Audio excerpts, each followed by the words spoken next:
I know our next panel is ready and roaring to go. We are one short on this one as well. Unfortunately, Ségolène Deeley, the Director of Corporate Affairs for Keolis Downer, is unable to be here as well today. She's been called away on an urgent bid at the behest of the CEO.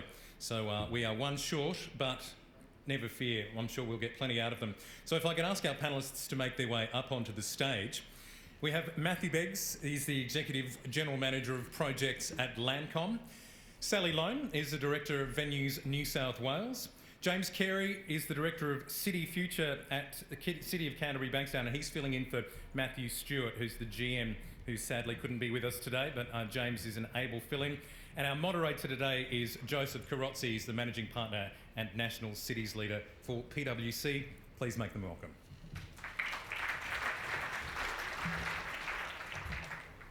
Thank you all and good afternoon. Joseph Carrozzi is my name for those who I don't know. And interestingly, an earlier session we had the great bandanaed person, Peter Fitzsimons, and I think we've got Sally here, who's from Venues New South Wales. Maybe we could have got them together on the Stadia and Peter Fitz to see how that goes. But this session's really about how infrastructure serves a much broader community and social purpose, and how in that pursuit we can make sure that the stakeholders are brought in along that journey. And it's a relevant topic always. It's most relevant in Western Sydney because in many respects it's a new paradigm, it's a green space, it's an opportunity for a once in many generations to get planning, land use, connectivity done right. So having some experienced players as we have here from a council perspective, from a venues and infrastructure perspective, and of course, and Matthew from the Landcom perspective, gives us a chance to learn from examples that we've been through on infrastructure projects, and then have an eye to what we should do as part of the activation of the fastest growing precinct in the country, which is around Western Sydney. So hopefully we'll give you some plenty of information and plenty of opportunities to ask questions as we go. So if you can raise your hands or put the questions through the usual digital channels, it'd be great to have this as interactive as we can. Let me kick off though with a short story in terms of the way that our city's agenda within PwC works, and that might give me a segue to the first question for the panel members. When we look at cities as a financial advisor, we traditionally have a role to play that I would describe as transactional. You're either valuing an asset, doing the business case, the economic benefit, the uplift, the tax structuring, very transactional roles within a piece of infrastructure. And the end game is the road, the rail, the network, the airport, or whatever it may be, or the stadia. However, from a city perspective, if we're going to bring communities with us, and we're going to have decision makers in government, policy advisors, or businesses, if they are going to support the use of infrastructure for a broader social purpose, then I think we have to stop referring to infrastructure as the end in itself. We've got to speak more about the role infrastructure plays in making our lifestyles more connected, more fulfilled, less congested, and giving us more access to amenities, whether it's to live, work, or play, as we term it within the PwC world. And that's been a big jump for us, from a tax advisor or an economist or a valuer. To think about the broader social goal is a big jump, but once we do think about it that way, it arms all of us as part of the community with a narrative that is much more compelling, because you're arguing the benefits of infrastructure, not the costs. You're arguing for the community outcomes, not the economic outcomes in their own right. So if we can lead off on that sense, perhaps I might ask Sally the first one, just to segue from our earlier discussion. Sally, as we're thinking about infrastructure and your role in venues as well, and indeed the Committee for Sydney and other organisations that you are supporting and on the board of, what's your view of how the narrative can develop so that we don't, for example, end up with $2 billion worth of stadium funds contributed by the government that should be a cause for celebration, it's now more of a bad news story because somehow between the announcement and the infrastructure and the community, something was missed. So what's your perspective on that? Yeah, I wish Fitz was still here. He and I used to work together at the Sydney Morning Herald and shared a lot of good times, rugby celebrations, etc. But we differed very strongly over the whole stadium issue. You know, for me, things like building stadia and massive infrastructure are things that government should do, you know, in the times of surplus, and that's what the New South Wales government has got at the moment. Build stuff, leave legacies for the next generation when you've got a surplus, and lower taxes if you can. I mean, that's fundamentally what good government should do, and I think that's what this government is doing certainly with the stadium construction. I remember once just driving to work very early in the city before Barangaroo was built, and seeing this absolute army of people, men mainly, in high-vis jackets, sort of walking from Central Station down towards Barangaroo. Yeah. And it looked like a whole stack of miners. And I realised that this infrastructure development was New South Wales mining boom, essentially. Massive jobs for a great many people. And the legacies of that, of course, live on. I don't know how the narrative sort of got lost. Being on the Board of Venues New South Wales, we're extremely excited about the redevelopment of the stadiums. Not only Allianz, which isn't managed by us, but obviously the ANZ Stadium and the new Western Sydney Stadium, which is going to be spectacular. And when I explain stadia, particularly to people in government who just think it's just a big thing sort of built, you know, somewhere, I explain to them it's not just a stadium, it's actually a precinct and a destination. Remember when airports were just airports where you used to catch planes back and forth and you didn't linger very long because they weren't very nice places? Well, they're now destinations because of the fabulous, you know, food, opportunities, shopping, retail, the whole thing.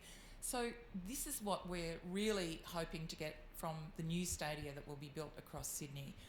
They're going to be destinations in themselves, and they're going to be really attractive places where you can go for a few hours before, have some great food and wine, you know, great entertainment with your family. They're destinations in themselves. So I think they're going to look very different from sort of the ones of old. Thanks. And James, from the Canterbury Bankstown Council perspective, community narrative, engagement, it's more than just putting plans out for display, right? What's the way of minimising that downside risk? Look, I suppose you've probably all sick now of hearing about this discussion around Metro, but I think I do have to bring it back to that narrative, because I think the original selling for us, at least the Sydenham to Bankstown, was all about transport. And it was all about 4 minutes. That's the way it was sold to the community. It's, you know, a pickup service every 4 minutes. I don't think that connected with the majority of our community. I mean, a lot of our community weren't interested, and it's not a driver about how quickly they get into the CBD. It is about connecting between the centres. So, I mean, I agree with your point that we've talked about infrastructure but not social infrastructure. This could have been a city-shaping, you know, project. And we've heard in the previous presentations, placemaking, all of these kinds of concepts. But I think we have definitely left the community behind, particularly on the Sydenham to Bankstown, where I think if it was sold well, you would have, you know, overwhelming support for it. How could we do that? What's your... Look, you know, part of my role is community engagement. 60% of our population speak a language other than English at home. So there's no doubt that, you know, it is a challenge. But I think, again, like everything, we say that we have to do 100 different ways of engaging our community. So there is no single solution, there's no single answer that I can give you, but it is doing 100 different kinds of way of touching them.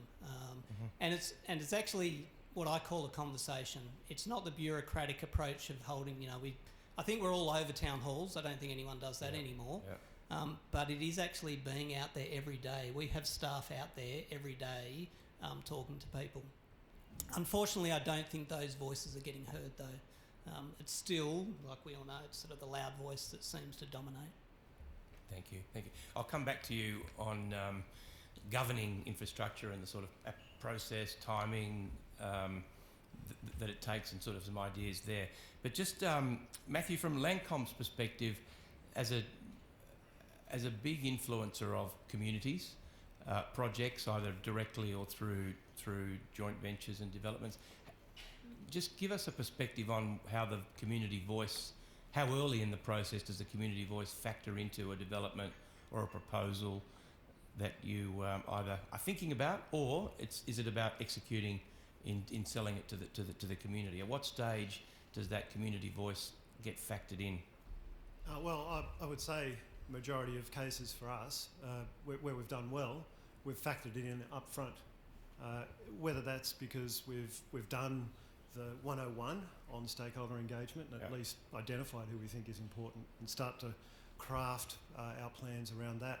But also where we've done well, where we've succeeded most of the time, we've engaged with the councils, with the other folks, the community leaders in the communities that we're about to either work with or in some cases disrupt.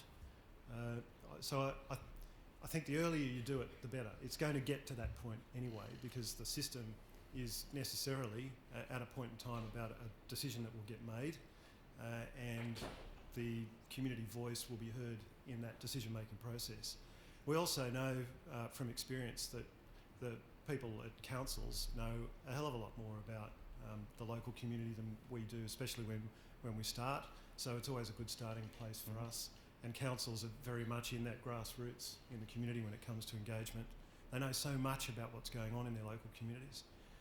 And then, of course, once you start to mould your plans, getting those out into the community, getting the feedback, we'll do that before we've lodged with the council, and where we can, be upfront about what's on the table, what's not on the table, and also factor in. I think if you're doing worthwhile and genuine engagement with the community, and there are things that you can take on board that shape your proposal, then you'll go a long way to getting community support, as long as you've shown that connection.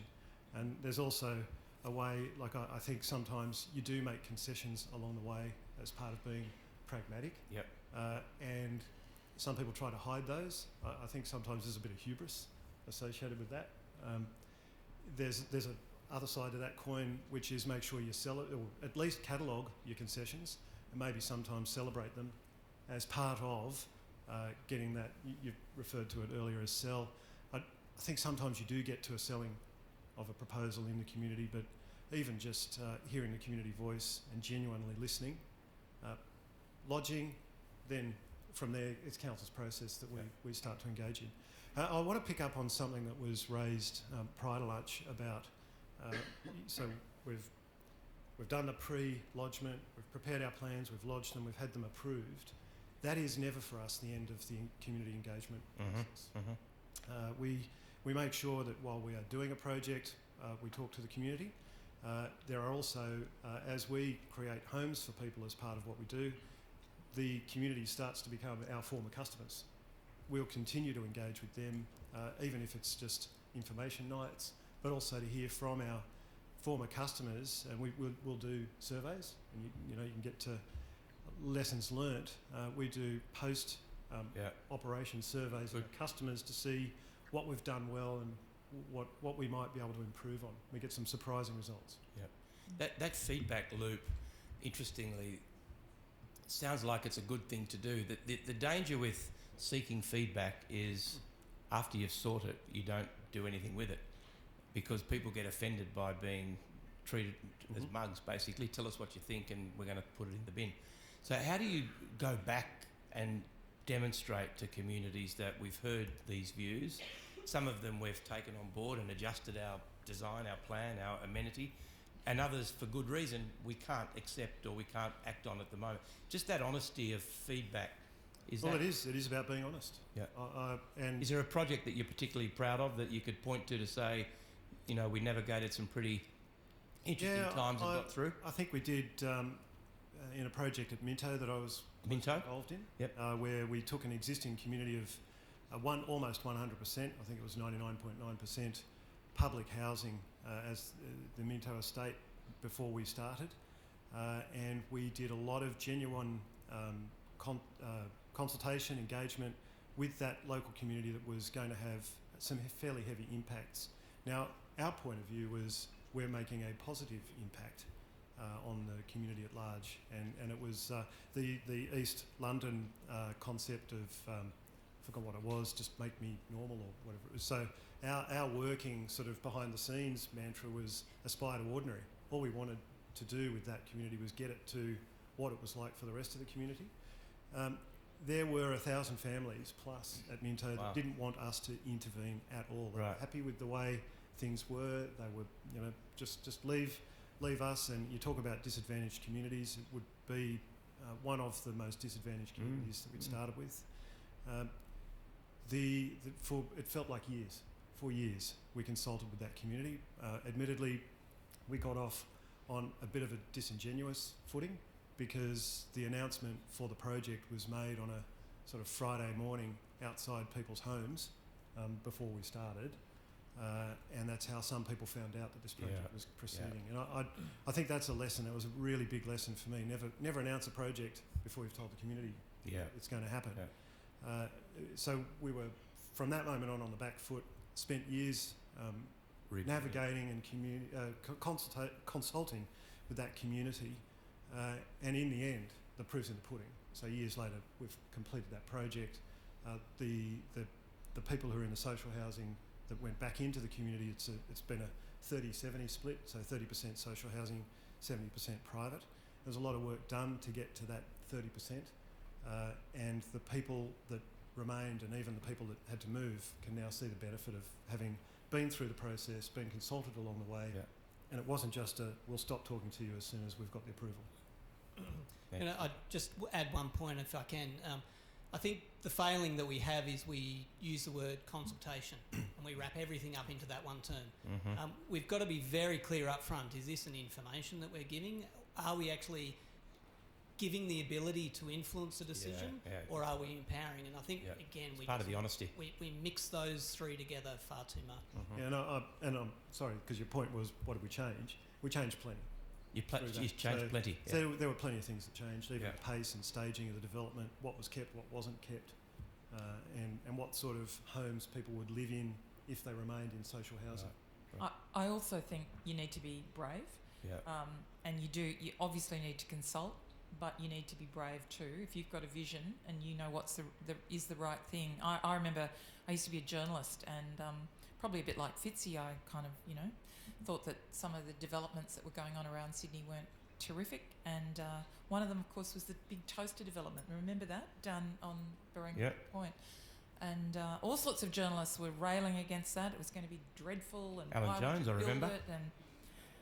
And of course now, people love sort of strolling along that boulevard, and it's a very pleasant place. So if the decision makers had listened to the loud squeaky wheels of the media, maybe that would have been delayed or not done. So I do think, leaders and community leaders and politicians and developers do, if you've got a vision about something, you do have to be brave.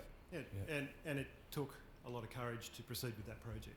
We did not have 100% support. There's no way we're going to get to 100% support. And you'll never get that. No. However, proof's in the pudding. Yeah.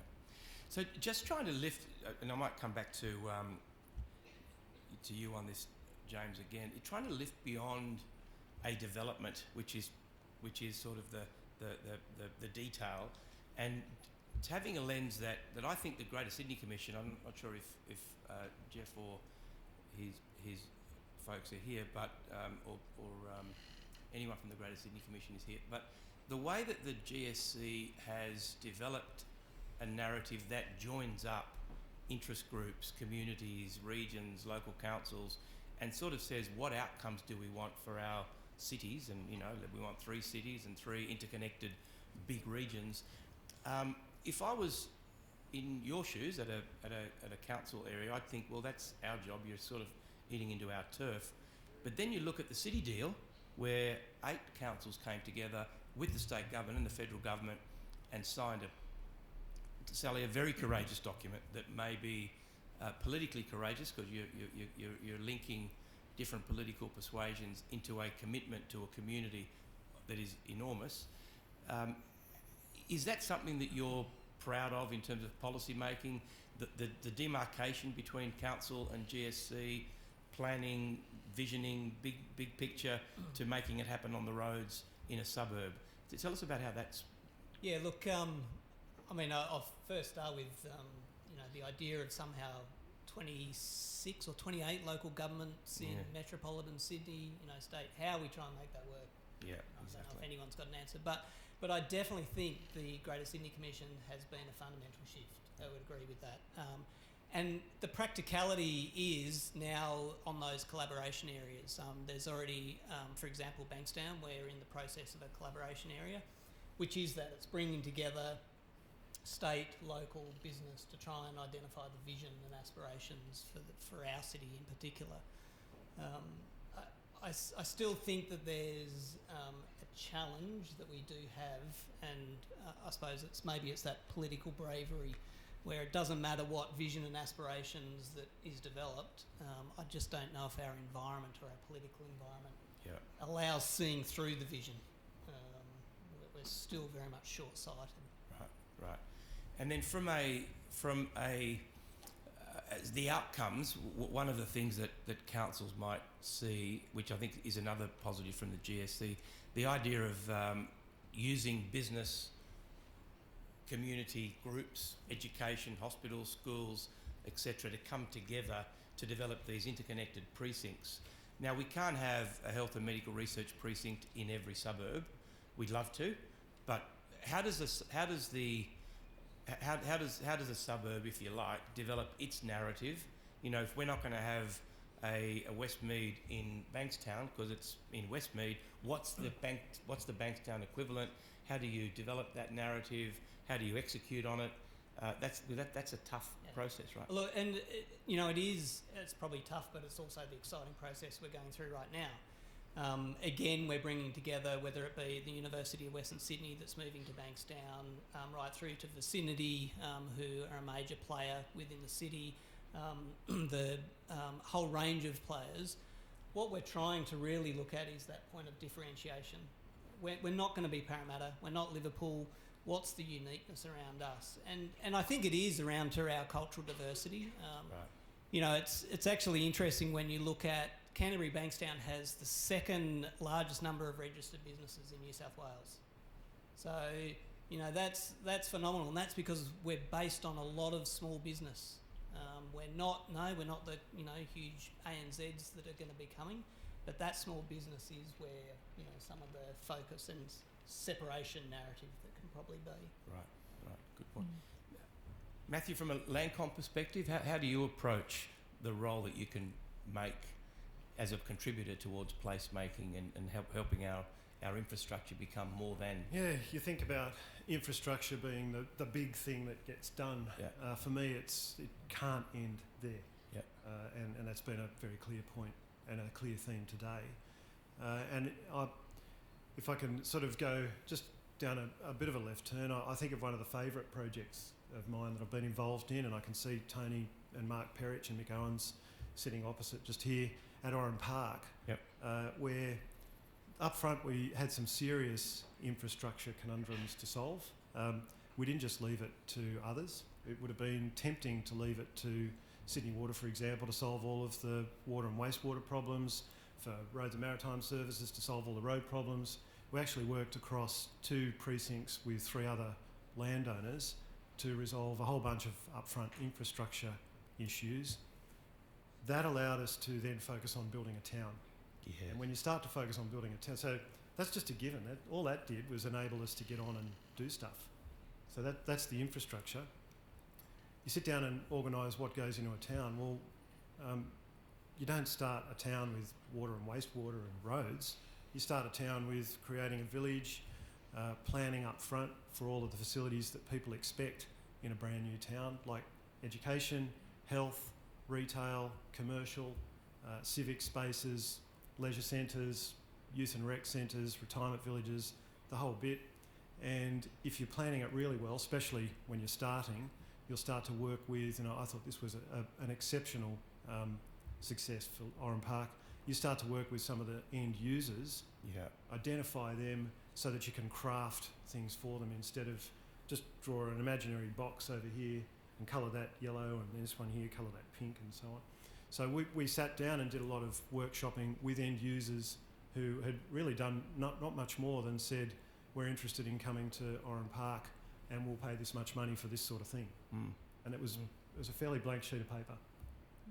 Just that point of Oran Park's a good example, but the Western Sydney Aerotropolis and beyond gives us an opportunity to learn from some of the projects that you've all been involved in. And if I think about the Oran Park example, I think about Celestino, I think about Westmead, Sydney University, the Health District, Narellan Town Centre. These are all examples of precincts beyond the grid that they occupy, but they've played an instrumental role in energising the areas around them. And I think they've been achieved, as an observer, they've been achieved because of courage and entrepreneurialism, and there's plenty of that in Western Sydney. But it's also been achieved because of the willingness of local government and the Greater Sydney Commission and the state government to try something different, to think big and then ask why not, rather than think small and ask, what if we meet resistance. So that's something else to think about as the Aerotropolis grows, as the airport grows, to keep that high level vision and ambition, and start with the why not rather than the why. Yes, you're right about the high level vision, and then tons and tons and tons of collaboration. I can't stress that enough. Yeah. And the other point that I meant to make was putting people at the centre of it as well when you're placemaking.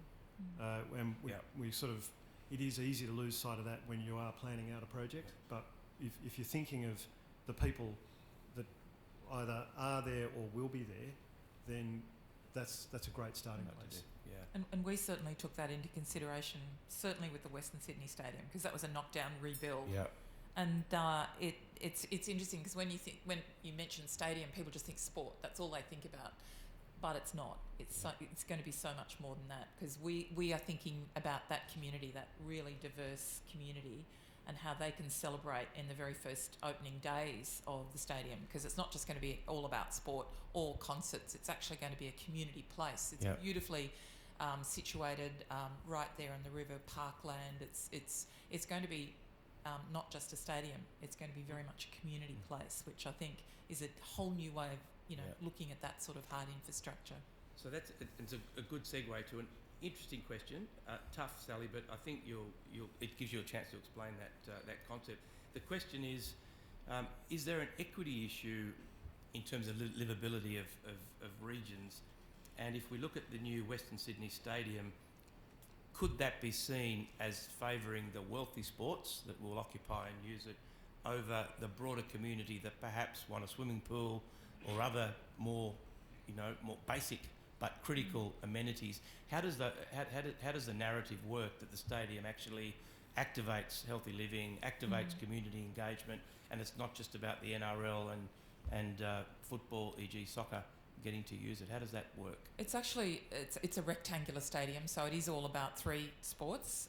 Not all about three sports, but it will cater for NRL, rugby union and soccer. Absolutely, we make no bones about that. But it will very much cater for the community. As I said, it's not just about sport.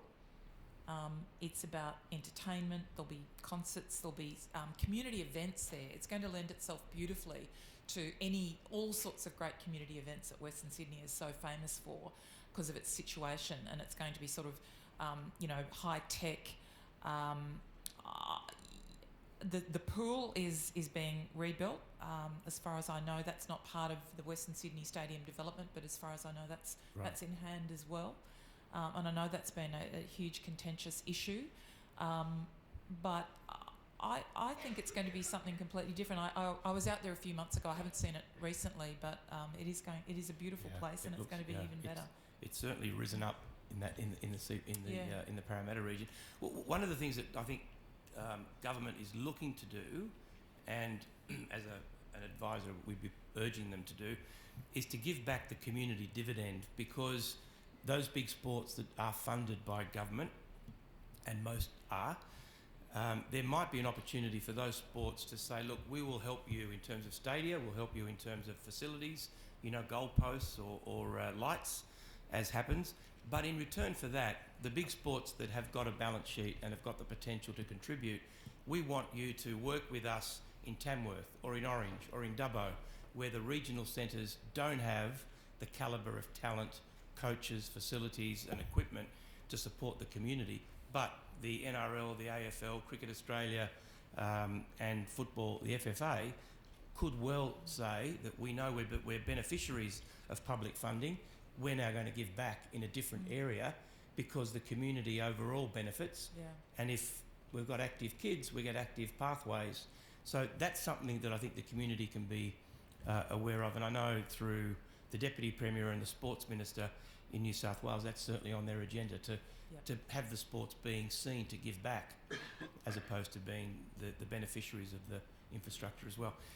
Can we just moving on to technology as an area, and I know there's a lot of discussion about technology because it's always about the unknowables in terms of what will affect our cities and what will affect our transport networks.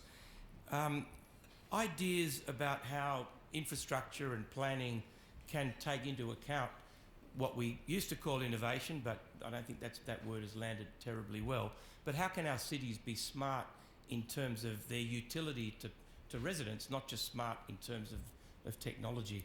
How are you finding projects, and whether it's a stadium that's got user experience or you can order from your seat, to a development that is a smart development for high technology using businesses, or from a council's perspective as well? Reformed Luddite, and I can see we've got red flashing, and Brett's bringing another question. So my previous sort of thoughts on smart cities were things like bin sensors and smart lights and so on, and I know that it's so much more than that, even if you're just running smart utilities. From a house perspective, smart metering is something that is evolving, and so just Reformed Luddite part, I know now that it's, having been able to think about it a bit more deeply, that it's about taking that sort of data, converting it into knowledge that we use to help our communities and make life better for people. And if we're thinking about technology, it's about leveraging that into some programming as well around some innovation and better opportunities for people for jobs. Terrific, thank you. Final comment before Final comment, and it's a plug. We've got our Smart Cities Roadmap out on exhibition at the moment. And I agree, it's not about the technology, it's not about the whiz-bang toys, it's much more around governance and ultimately solving real problems. And I think we forget that, smart bins are great, but are they the biggest social problem that we've got? I don't think they are. How do we use technology data to really solve community problems? Yeah, and I might just give a plug to wearing my Committee for Sydney hat. We've done a lot of work on smart engagement, leveraging technology for a more inclusive Sydney. This is it's on their website, so you can have a look at that. The Committee for Sydney has just hired a new CEO who's come from the Bay Area in San Francisco, and he came to our first board meeting earlier this week, and he said he really wants to focus on the sort of innovative side of Sydney and the development of Sydney. So coming from that area, in America, I think we're going to have somebody who will be a real thought leader around smart cities, and particularly our cities. Thank you so much. Ladies and gentlemen, that'll wrap up the session. Can you please join me in thanking Sally Loane, Matthew Beggs and James Carey. Thank you. And our moderator, Joseph Carrozzi.